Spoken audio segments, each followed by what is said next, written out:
Hello, everybody. Ugh. So welcome back to my channel. It's George from Ireland. Is it my first video of 2023? Methinks that it is.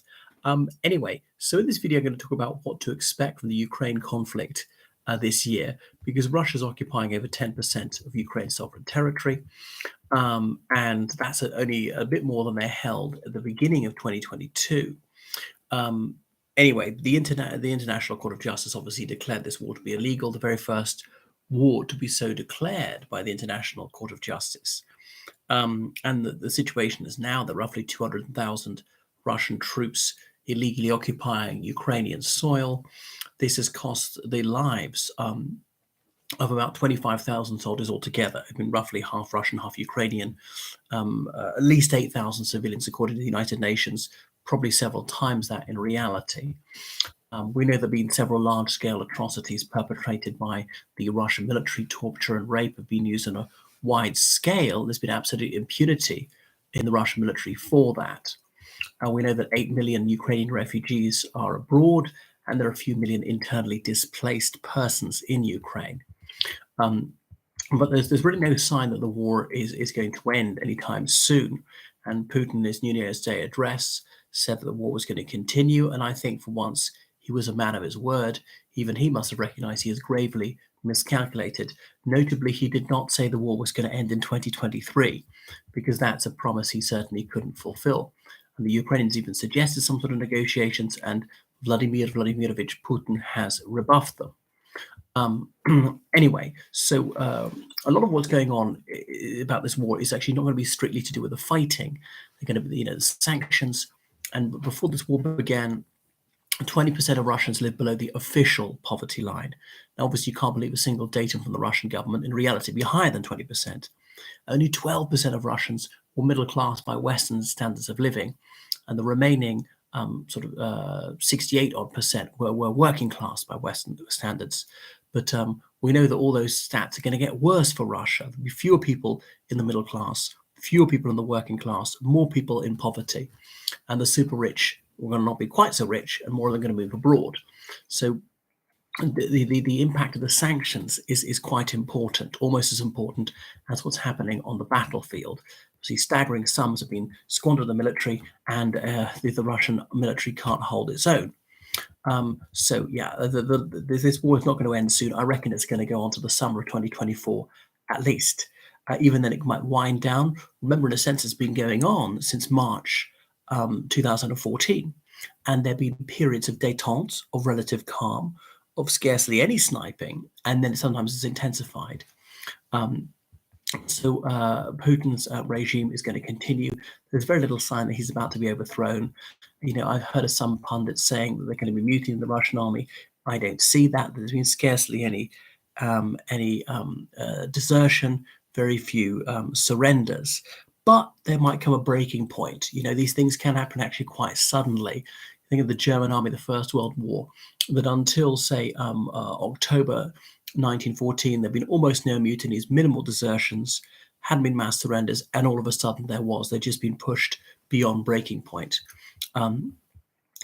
Anyway, so it's going to carry on like that. Russia probably have another mass call-up in the middle of 2023. I think there will be an attack from Belarus in the spring of 2023. Probably not effective again. But the Ukrainians have worked out more how to defend themselves, but the Russians may well learn from their mistakes as well. They've used up a lot of their professional troops. These draftees who are not very well trained. About half of them were thrown into the battlefront immediately to shore it up, and that was semi-effective, because an ill-trained soldier is better than no soldier at all. Where the others who were called up in September will have had up to 6 months of training by then, might be decently equipped, but the Russian military is struggling to equip people with uniforms, boots, helmets, and everything. So that'll be a problem as well, to provide them with food, to provide them with housing before you send them to the front. So, Russia's more or less run out of shells, missiles, and drones. Having to purchase those from Iran and North Korea, that's going to be a problem. Russia can ramp up military production, but can't do it that fast. Likewise, NATO countries supplying this to Ukraine, they're having trouble. They don't want to deplete their stocks in case there's a full-scale war. There's only one factory in the world, in Arkansas, which makes the HIMARS missiles. And they said they could double production, but they can't get to double production until the summer of 2024. And the US government or whatever private companies that manufacture these things show no inclination to set up more factories. So it'd be a great thing, though, to buy shares in military manufacturing, by the way, if you live in a NATO country. And at the moment, there doesn't seem much sign of NATO's will to support Ukraine flagging. Now, just today, the Secretary General of NATO, Jens Stoltenberg, said that NATO is there for the long haul. He's a former Prime Minister of Norway, and of course, Norway borders the Russian Federation and used to have fairly cordial relations. They're a little bit worried, and Russia would dispute the Spitsbergen and that island belonging to Norway. So, just in December 2022, the US government passed that military aid package worth billions of dollars, providing the Patriot missiles. Ukrainian air defense is increasingly effective. Ukraine claims to be shooting down about 70% of missiles and drones, which again is probably an exaggeration. But yeah, nevertheless, it's going to get better. And there's really no sign that Russian missiles are going to get more effective, are going to be more accurate, and anything like that, or their drones. So it seems to be advantage will be tilting towards the Ukrainians a bit like that. So the temptation for Putin to just use weapons of mass destruction, I think, will increase again. I'm a bit surprised he didn't by the end of 2022, but I have no other cards to play, and that's why he's going to have to twist Lukashenko's arm into attacking, because what else does Russia have to use? Anyway, 80% of the military aid to Ukraine comes from the United States of America. So many European countries have been very behindhand on this one. And the United States is rightly grieved that Europe is not paying enough for its own defense. It's been their mantra for decades, and they're correct. And Europeans have to realize that if Russian aggression prospers in Ukraine, it will not stop there. Putin is an insatiable maniac. He is a bloodthirsty maniac. He will go further. He's a psychopath. His next victims will be Georgia, will be Moldova. He thinks NATO's weak-willed. He will try the Baltic republics, their erstwhile Soviet republics, and before that, colonies of the Tsarist Empire. So anyway, we don't want Russia to have even more of the world's oil, gas, coal, metals, and food production.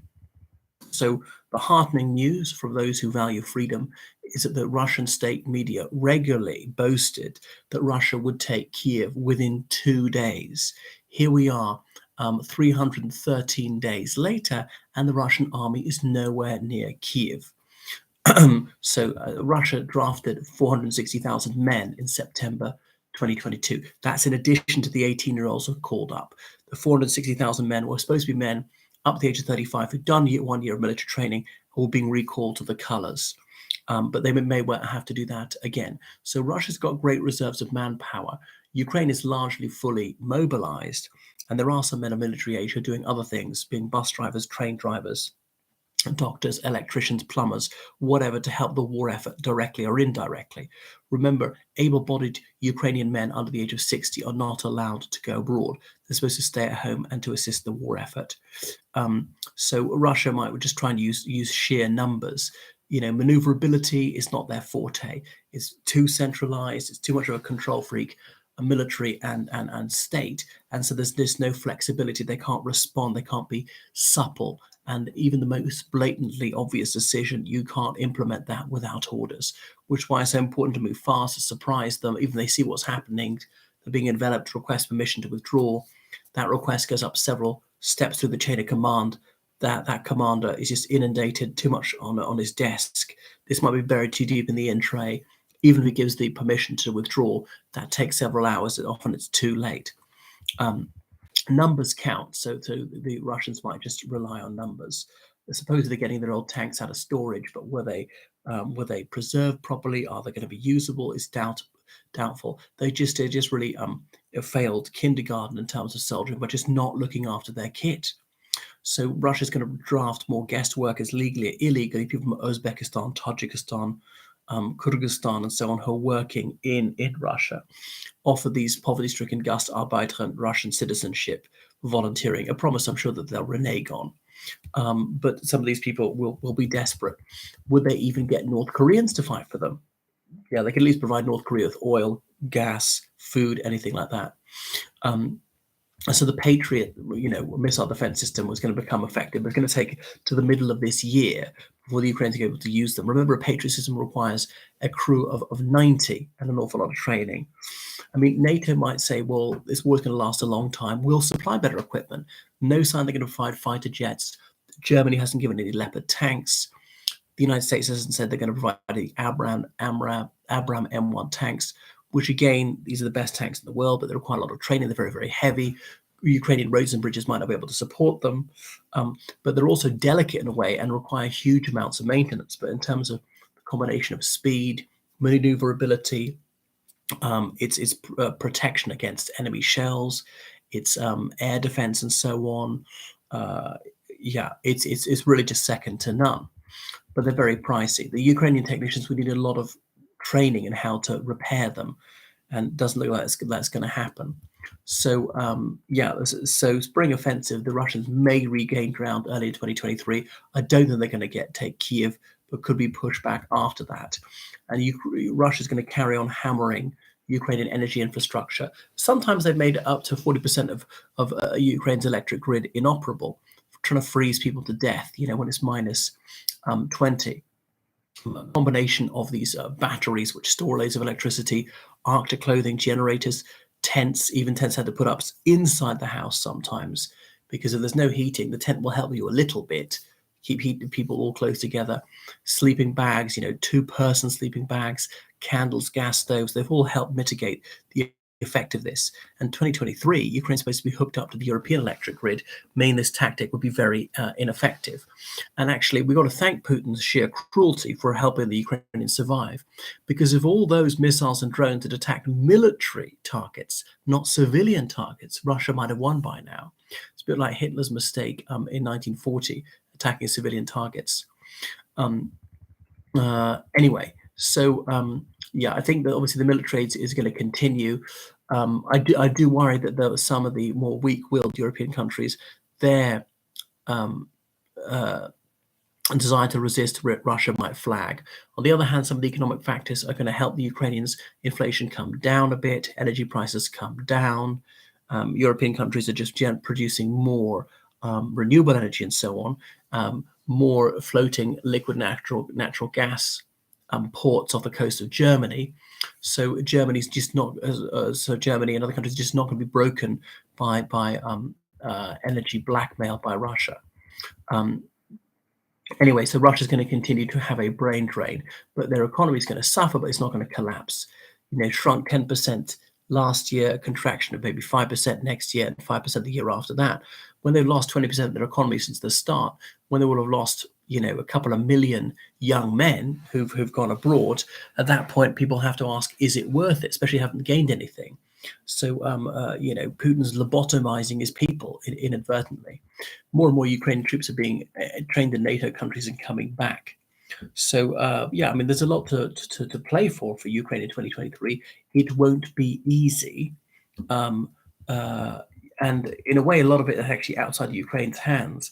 What is Russia going to do? And are Western countries willing to pay the price of freedom? They're not. Are they going to back down? Are they going to blink in Putin's threats of using weapons of mass destruction? And I'm a little bit worried that Western countries are too callow. And Americans are rightly saying, why do we have to bear so much of the load? It's not a direct threat to us. It is a direct threat to the Europeans, and so they're going to have to pay more. Anyway, so that's what I think is going to happen in 2023. The war's probably going to fall all through the year. There'll probably be more of a war of movement, but it is going to be difficult for the Ukrainians to take back significant ground without assets. The Russians have dug in, they're preparing their defenses, but these defenses might be against tanks and so on. They're not really missile proof. So it's important to give the Ukrainians longer range weapons, heavier weapons, and actually able to strike deep inside Russia to destroy military manufacturing, air bases, army bases, and so on. Ships in the Black Sea, ships even the Caspian's firing missiles. But at the moment, there's no sign that NATO is willing to do that, regarding that as too provocative. We have to remember that Ukraine is the front line of freedom. If Ukraine falls, then we are all in grave jeopardy. Thank you so much for watching this video. Goodbye.